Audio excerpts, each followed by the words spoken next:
Selamat pagi anak-anak. Pagi, pagi, pagi, jeng, jeng, jeng. Oke, boleh duduk kembali. Sekarang kita akan belajar tentang bagaimana cara menjaga kebersihan alat reproduksi, kebersihan atau kesehatan. Sekarang yang tahu apa itu alat reproduksi? Kelamin. Apa itu kelamin?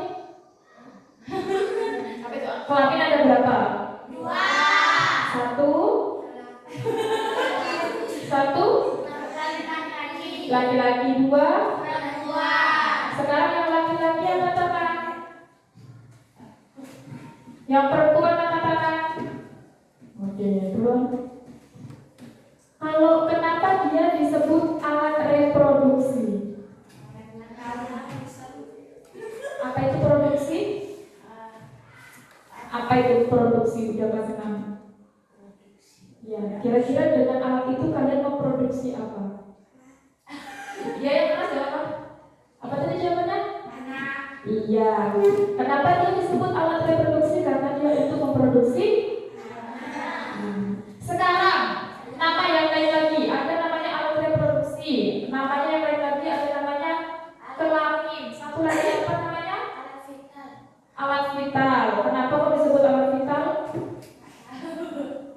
Ya karena kalau salah satu dari alat vital itu rusak atau sakit, kita itu bisa meninggal. Contoh lagi alat vital selain alat reproduksi apa? Ya selain alat kelamin, alat vital itu ada apa lagi? Jantung. Terus apa lagi? Paru-paru. Terus? Hati. Yang untuk berpikir? Otak. Terus apa lagi namanya? Kan ada 3 tadi namanya, alat reproduksi, kelamin, satu lagi yang paling terakhir alat vital, terus terakhir kemaluan. Kenapa dia disebut kemaluan? Iya, karena kalau dilihat oleh orang lain kita jadi malu.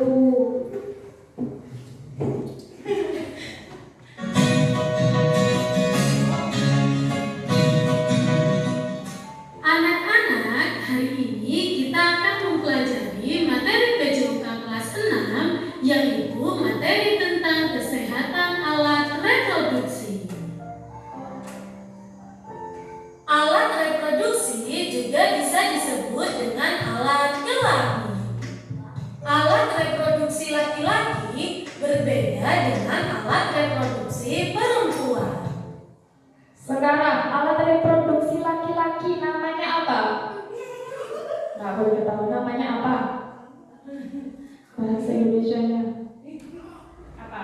Yang laki-laki boleh disebutkan? Apa?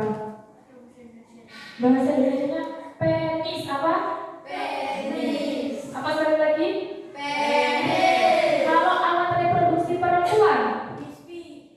Ya, misfi itu bahasa halusnya. Bahasa Indonesia apa bahasa Indonesia?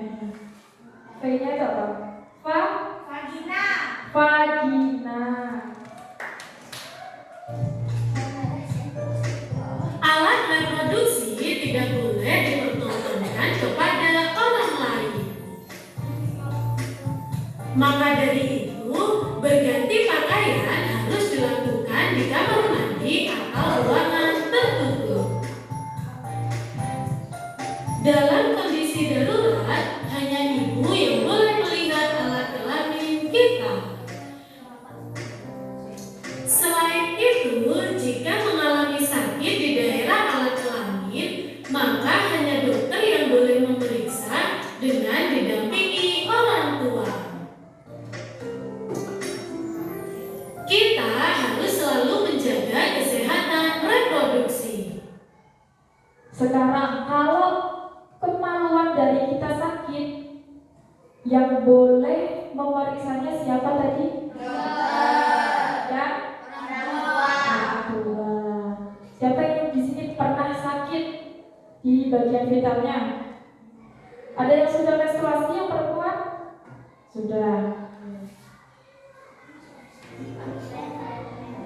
Kesehatan reproduksi adalah keadaan sehat baik secara psikis, fisik, dan sosial yang berkaitan dengan sistem, fungsi, dan proses reproduksi pada laki-laki maupun pada perempuan. Apakah anak-anak tahu mengapa kita harus menjaga Mengapa kita harus menjaga alat reproduksi kita? Supaya tidak sakit, terus? Supaya tidak terinfeksi virus, terus? Apa?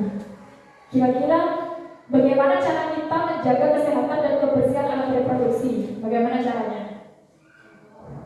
Coba, terus apa lagi? Apa? Menggunakan celana dalam. Kita ganti celana dalam sehari berapa kali? 2 kali. Terus caranya kita cebok gimana? Nah, kalau kita habis BAB. Jadi kalau kita habis BAB itu cara ceboknya itu harus depan ke belakang. Jadi nggak boleh kalau kita habis pegang anus terus pegang bagian yang di depan itu nggak boleh. Paham? Paham? Jadi harus pas bagian penis atau vaginanya dahulu yang dibersihkan baru membersihkan apa tadi Mas? Anus. Anus buat apa? Buat BAB ya. dan kebersihan alat reproduksi. Alat reproduksi merupakan bagian tubuh yang rawan terkena bakteri dan virus. Akibatnya bau tak sedap dan penyakit dapat timbul dengan mudah. Maka dari itu, seperti merawat anggota tubuh yang lain, kita juga harus merawat kebersihan alat reproduksi. Menjaga kebersihan alat reproduksi harus dilakukan sejak dini atau sejak kecil. Menjaga kebersihan alat reproduksi juga harus dilakukan oleh laki-laki maupun perempuan. Nah, agar kita lebih memahami materi tentang kesehatan reproduksi, selanjutnya kita akan belajar tentang manfaat, tujuan, dan dampak yang akan terjadi jika kita tidak menjaga kesehatan reproduksi. Selanjutnya, manfaat menjaga kebersihan alat reproduksi. Yang pertama, menjaga alat reproduksi tetap bersih dan nyaman. Yang kedua, aktivitas buang air kecil dan buang air besar tidak terganggu. Yang ketiga, terhindar dari berbagai macam penyakit. Dan yang keempat, meningkatkan rasa percaya diri. Selanjutnya, yang kedua, tujuan menjaga kebersihan alat reproduksi.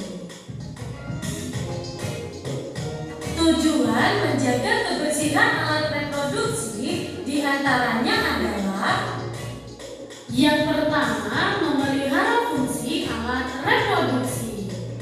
Yang kedua, menghindari munculnya bau tidak sedap pada bagian alat reproduksi. Yang ketiga, mencegah terjangkitnya penyakit pada alat reproduksi. Dan yang keempat, meningkatkan kenyamanan pada saat melakukan aktivitas. Selanjutnya, dampak yang terjadi jika kita tidak menjaga kebersihan alat reproduksi. Yang pertama, kotoran akan mengendap di sekitar alat reproduksi. Yang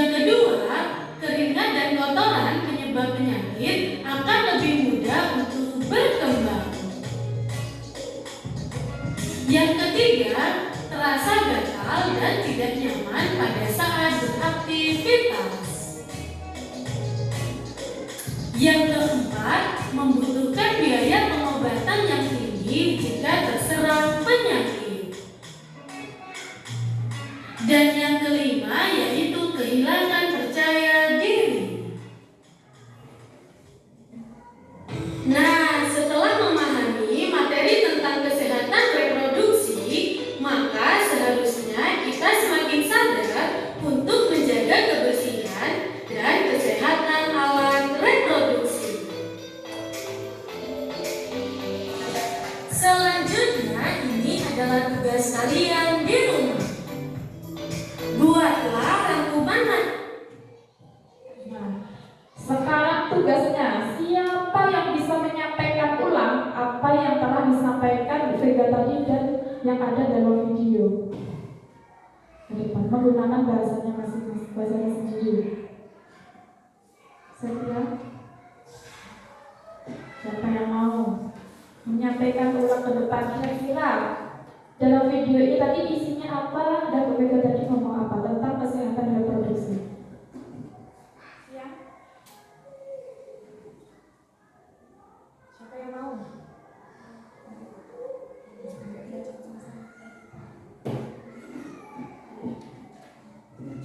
Ayo, Septian. Jai Septian. Nih.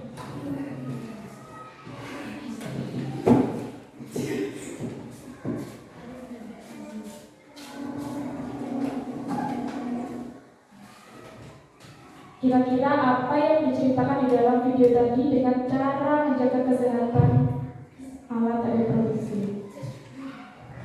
Cara menjaga kesehatan alat reproduksi.